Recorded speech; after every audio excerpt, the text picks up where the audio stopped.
I tino tū anō te puehu I rungi te marae o te tī I te rānei, ko Tite Whai Harawira e tau mā takitahi atu ana kia ani taurua mo te mana arataki I te Premier ki runga I te marae.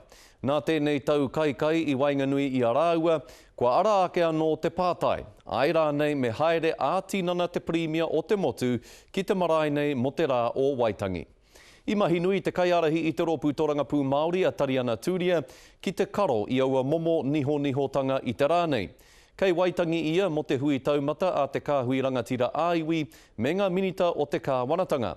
Me te aha e pā I nei nānei ia I raro I ngā hihi o te rongo pai mōna me tōna rōpū Torangapū he ai ki te rangahau hou a te karere.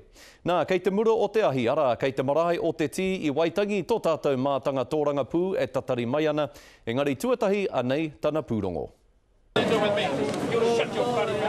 Rui ana te māhunga o Peter Sharples ki ngā tau kumekume a ngā kuia o te nota, hei te mutunga iho I Wikitoria te kuini o te tī, Tite Whai Harawira, nāna te Premier I Arahi ki rō whare nui.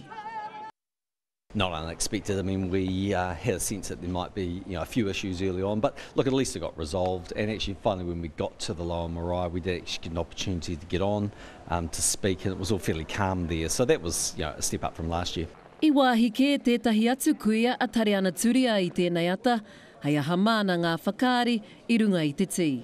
I was pushed around quite badly one year, and we go to many marae throughout the country, and it is the only marae where I have experienced that. Aha koa ngā wero huhua mā te Premier, hei whakararata I a ngai Māori, ki tā ngā kai pōti ake a te Pāti Māori, me mahi tahi tonu te Pāti Māori ki te kāwanatanga.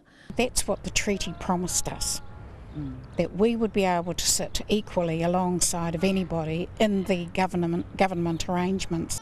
He oi me noho tonu ngā kaiarahi o te wā ki taua tēpū, ka re te nuinga I te whakae kia ritaia a Tariana Tūria rāua ko Peter Sharples, kia heke iho a Tūria a tērā tau, ka re te nuinga whitu te mai whitu o rau I te mōhio mā wai te kōhawe whakaki. Ki te heke a Peter Sharples, tērā ngā taunaki mo te Ururoa Flavel, whai mai ko Hone Harawira, engari kei roto I te pauri, te nuinga. Our people are beginning to realise that the leadership resides in them. It doesn't reside in individuals in Parliament. Nō reira aha koa te āki kia noho tonu a Sharples, pērā ki ngā kuia e tohe ana mo John Key, e tohe kai te haere I wainga I tēnei tokorua, kia noho ki te tēpū a te Premier.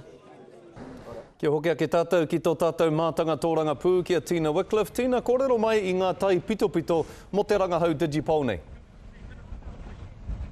Ai, mo te pātai ai rānei kei te pai te haere a te kāwanatanga, whitu te kau mā tori pai heneti e mea na kāo kei te he te haere a te kāwanatanga. Te rā, te kore mahi, te ngau o te rawa kore, ngā take pērā I te mahi hoko I ngā rawa te krauna, ngā rawa pērā I ngā kamupene hiko.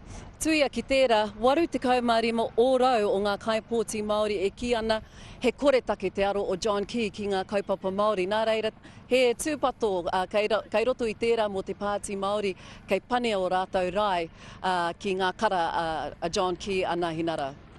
Me te aha iwa ora o ngā tāngata kāre o kia rātou he pai te mahi a John Key. Engari, Tina, kia hoki ake tāui nāini ki te tohe Wainganui ngā kuia o te marae o te tī I te rānei. He aiki ngā kōrero I tuhi reta te tari o te Premier ki te marae inoi ana kia kaua Tite Whai Harawira e arahi I te Premier I te rānei. He aha tāui rongo ai mo tēnei take I te rānei? Ai, ko Lewis Moyo, ko ia te kaumātua ko roa e arahi haere ana I te Premier I runga I ngā marae maha o te motu. Nā, I tai mai te ko himuhimu ki a mātou I tēnei ata, I tuhi reta a Lewis Moyo ki te komiti whakahaere o tēnei marae, te tī marae. Nō reira, I pātai atu au ki aia, mena kei te tika tērā, anei tāna. E kore au e takahi ngā whakarite a te marae, hei te mōhea ki te tikanga Māori. Mā te marae ki ko wei, ko wei ahau ki te whakahe. Ana, nō reira kei te whakahe ia I te whakapai, nāna ia I tuhi tētahi reta ki te komiti whakahaere o te tī, e mea ana kaua rawa e tuku mā si te pai harawira e arahi haere i te Premier i runga i te marae. Hei whakamutu ake e Scotty, hei a pōpō ka mauria e te karere te roanga atu o ngā hua o tā mātou rangahau Digipol, ka titiro tātou ko wai te kai tōranga pū Māori, ko e ke panuku e ai ki ngā kai pōti Māori. Ka pai tīna ngā mihi nui kia koe moe nā whakamārama tīna Wycliffe i te marae o te tī. Hoi no rei tiwi kia mohio mai rā koutou, ko tahi mano kai pōti no te rārangi pōti auraki me te rārangi pōti Māori i uiuitia mo tēnei rangahau Digipol nei, mai te tuawhitu ki te toru tekau o te marama o Kohi Tātea. E toru irakati tahi ōrau te pai hapa āpiti tango rānei.